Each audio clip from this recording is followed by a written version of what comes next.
Hi, I'm Gary White for Central Kentucky Television. I'm here with Steve Beam with Limestone Branch Distillery, which is a craft bourbon distillery, right, in Lebanon? Correct. We are a small distillery, craft distillery in Lebanon on the bypass.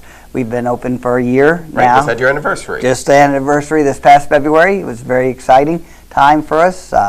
We did a lot of different things, and one of the most important things that we did was we went in conjunction with the Oscar Getz Museum in Bardstown, who had my great-grandfather's yeast jug.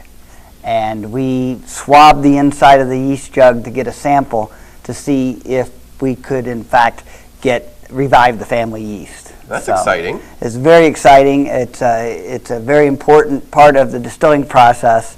So we're very excited. We got some really good samples, and hopefully we'll know soon whether we were able to revive it. Fantastic. Now, as I said, Steve is with Limestone Branch Distillery, and he is the head distiller out at Limestone Branch Distillery, right? Correct. And it's been around for a year. If you haven't been out there, you need to stop by because they are making some pretty neat stuff out there. Right. We make a moonshine, which we call sugar shine. It's a traditional Appalachian style moonshine. We do a corn whiskey, which we also is a style of moonshine. We're doing aged in the bourbon barrels, aged sugar shine. So it has sort of a whiskey flavor to it, different flavors, fruit flavors, and we are putting bourbon back for future. Right. And I've been trying your different flavored drinks that you have. You have the apple cinnamon. It's kind of like apple pie, right? Apple cinnamon pie, blackberry, cherry, strawberry, and pumpkin pie. Actually. Okay, cool. So there's a lot of different flavors out there that you can try. Right. Different ones, and they're not as high in alcohol content. Right. They're between 40 and 50 proof, and they're more like liqueurs. They have sugar, so they're sweet. How much liquor content is in the sugar shine? The sugar shine, the regular sugar shine is 100 proof. Yeah. It's strong. Right.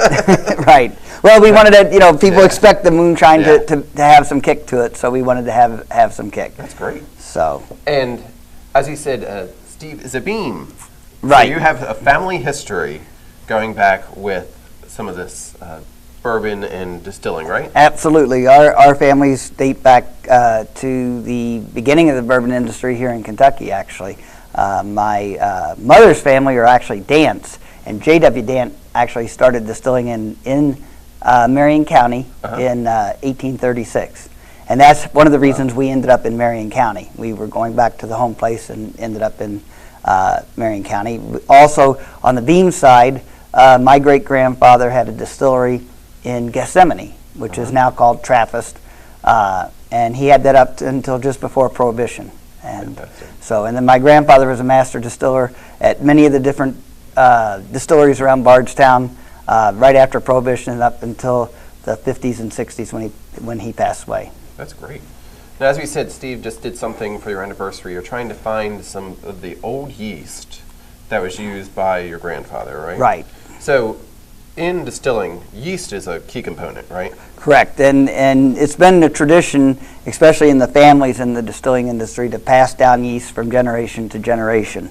And unfortunately, we skipped a little bit of time, so the yeast jug ended up over at the Oscar Getz, and like I said, luckily it hadn't been washed out too thoroughly, so we're hoping to get some active yeast from the swabs. So you did that recently, but it's going to take a little while to determine, right? Correct. So hopefully in a couple weeks or so we can have you back on and tell us what you found. Yeah, it'd be great to be able to come on and announce that we found it. I really hope that we can. So when you find your yeast, what do you do with it then? Make some more bourbon? Well, that is a bourbon yeast. That was my grandfather's yeast that he had used from my great-grandfather as well. And we have a company that will propagate it and keep it in stock for us, and then we'll buy it from them. We won't be propagating it ourselves. But they'll keep it in supply, and then when we need it, we can purchase it from them. Oh, wow. So, yeah, it's great. My grandfather was very protective of the yeast. My dad said that he used to keep it in the cistern, and nobody went around the cistern. You didn't go anywhere around the yeast jug at all. So. Wow. So that's pretty neat. So how old would you guess that yeast is then? It's hard to imagine or determine exactly, but from more probably before Prohibition. So Wow. maybe right around 100 years or more. Fantastic. So that'll be exciting. So we'll let you know when we get a word from Steve if you found your yeast. Right. Right. The lost yeast. Exactly. And then how long will it take you to get some kind of drinkable thing out of that? We're going to do some experimental whiskeys in small barrels, which age more quickly than in the 53-gallon barrel. And so we should have some experimental batches out. If we get this yeast quickly, we'll have some out within a year or so. Oh, really? Probably, yes. Okay, we're hoping to. Great. And they'll have some expressions as to what our flavor profiles will be in the future in full barrels. Now you're saying right now you are selling the moonshine and the other ones there because you don't have to age them as long, right? Correct.